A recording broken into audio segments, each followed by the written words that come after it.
Well guys, I just got a package from eBay of an auction that I got for a pretty good price. Now these are prism tiles. They are pretty amazing. So these used to be used to project light further into a building. And you would have just a big panel of them connected together by lead, and they would usually be over the front of a doorway of a store. And due to them having prisms on the back, they angle the sunlight further back into the store, and they allow for, well, not wasting energy producing light. And I got quite a few of them. I think I paid about $25 for the set.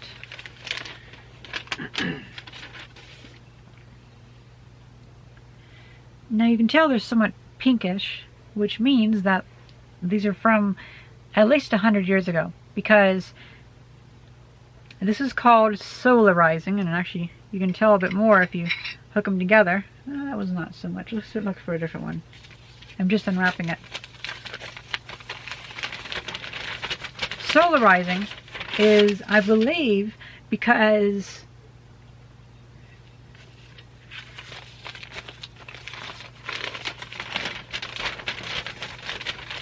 ooh, that one's pretty good. Solarizing is, I believe, manganese inside of the glass reacting to sunlight. Because evidently from 1880 to 1915 or 1910, they used manganese or something in glass to clarify it or something. I'm not quite sure. And so whenever ultraviolet light touched it, it turned purple. So sometimes you can find old bottles that are purple, or insulators, or windows, and that very, like, it's good for dating the glass. Sometimes you'll find purple glassware in antique shops, and those have actually been synthetically done, or what they do is they have very powerful UV lights. So some glasses aren't receptive enough for the sun to solarize them. But if you put a very powerful ultraviolet lamp onto them, then they'll turn purple. So these obviously are over 100 years old, but they're not too old. And they've solarized, which is kind of cool.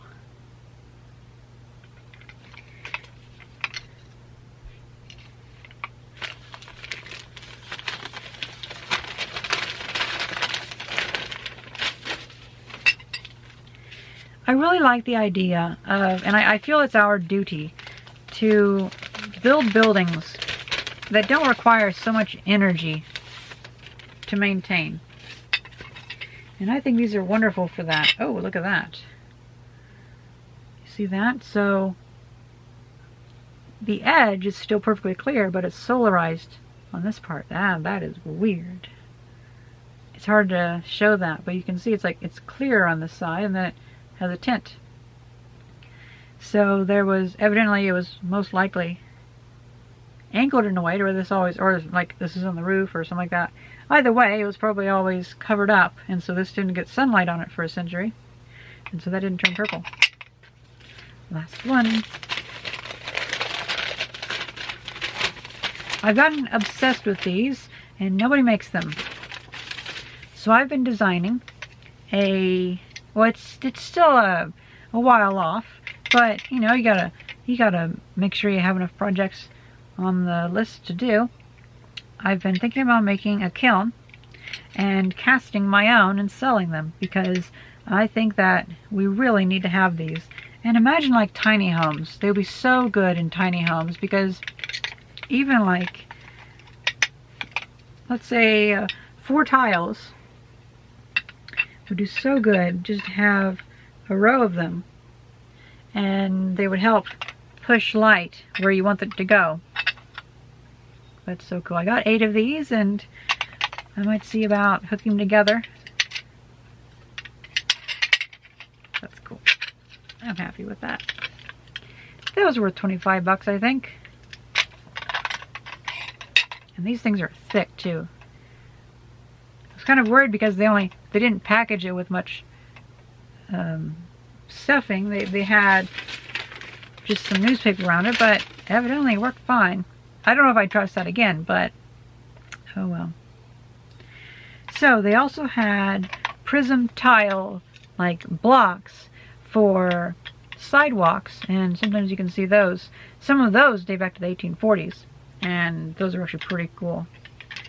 And now unfortunately with those, they're very large, and so they take a very long time to cool. But I think with these thinner ones, I would be able to cool these down slowly enough to where I could actually manufacture these myself. Because if I understand correctly, and I've actually been talking to a few friends who know a lot about glass working, casting very large items takes a very long time because you have to cool it down slowly enough for the crystals to grow big enough to where you can't see the crystals. If you freeze it too quickly, it'll shatter. But also it'll come up looking kind of, if I understand right, it'll look up kind of foggy or even like totally opaque, because the crystals are so small and so granular that they're not like one big crystal so you can see through it. But with large blocks, I would actually have to make a kiln which can slowly wind down the heat. However, I think with these I might be able to make a mold of stainless steel, or cast iron, and have a very thin cast iron mold around it, and then fire brick around that. So, I mean, I might be wrong, but I might be able to actually have refractory brick in the mold, so I can put it into like a fire brick box, but the mold itself will limit the cooling so much that it'll actually cool down at the right speed. I'm not sure though, we can try it out. And if not, I can just take away the fire brick from the mold itself and just put it into a heated kiln, or just whatever, I don't know. But I'd really need to make a lot of these, which is kind of cool. I'm definitely going to be using these in projects. I might start by putting these in the basement windows, because we used to have windows in the basement, but the windows were busted out, and so they bricked them up. So I might be able to just, and one of them has a piece of wood over it, so I'll probably see about installing 3 or 4 and see if they can actually do a good enough job of directing the sunlight in deep into the basement. It'd be pretty cool. But most of all, I want to copy these so I can make replicas, so I can sell them, so people can hopefully start making buildings that don't take so much energy and are so inefficient and unsustainable. I've been obsessed with these things because I've been thinking about, well, I want to build I'd really like to build a greenhouse, and I'm thinking about building an underground greenhouse. I'm wondering if I can use that sidewalk block idea to make skylights. What's that sound? Holy shit. It's a high-pitched sound. I would really like to make like skylights of some sort out of recycled glass and have stuff growing underground. That'd be so cool. But I think there might be a lot of issues with that. But since I don't have to have a building permit in my town to build anything, I definitely don't have to worry about approval. I just have to worry about, like, is it actually a good idea if I can actually, the engineering, do it. So that's a good position to be in, because you're not going to have, like, oh, we can do it, but the town doesn't want me to do it.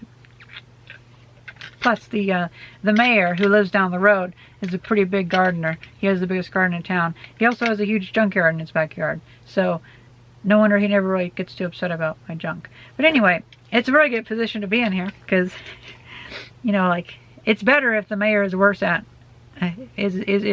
than you, because if they point at you, they can be like, well, what about the mayor?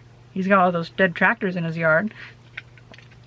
But anyway, yeah, so that's pretty much it. I've been thinking a lot and stressing out a lot about how we really need to stop using unsustainable materials. And even all of those buildings that you see people talking about, like, oh, it's sustainable passive house. It's like, no, that's not sustainable. You're still using metal fittings. You're still using plastic and fiberglass.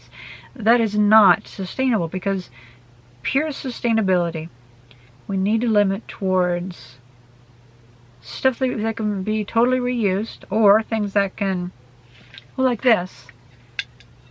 Glass is effectively just a rock. And if it shatters and you throw it in the creek, it'll slowly turn into just another, like, grains of sand. And so I don't think that the impact from glass is really all that big compared to, like, metal that'll rust and put streaks in, like, and put rust everywhere, and or cut animals or whatever. I don't know. Most of all, like, there's only so much iron that we want to dig up, because it'd be really nice if we could just start using glass and all that kind of stuff for that stuff. Especially plastics, because we're wasting plastics on things we don't need to waste plastics on. When oil is such a magical discovery, and we're just throwing it away, making, like, single-use forks and spoons. It's so sickening. One of these days we're going to run out of oil, and we're not going to be concerned about not having disposable forks and spoons.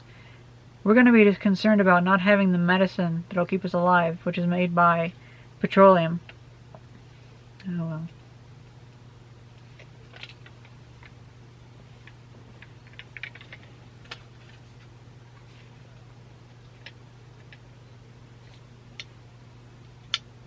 Look at that! So cool. Oh, two of them aren't lined up.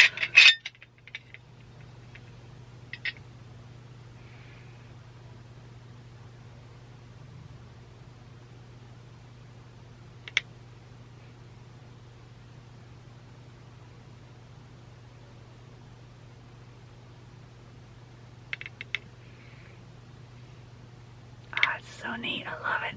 I love it. Well, I've run out of things to say. I'm glad I got the solarized ones, because they might not be clear anymore, but they're still cool. And I like purple. I really love this. It's like amethyst. Oh, speaking of solarization, I found a few bottles that I realized, like, one of them is a whiskey bottle from 1905, so that is like smack dab in the middle of when, like at the height of when bottles turn purple. So, and I found it at the bottom of a well, or cistern type thing.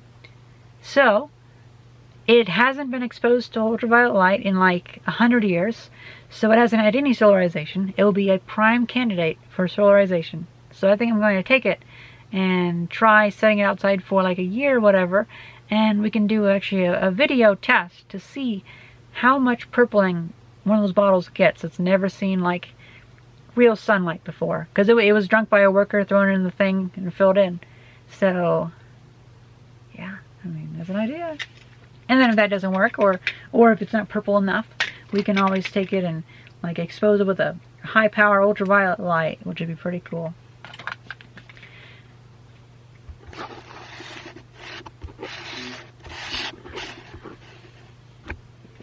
I hope you guys enjoyed this video, and thank you very much for watching. See ya.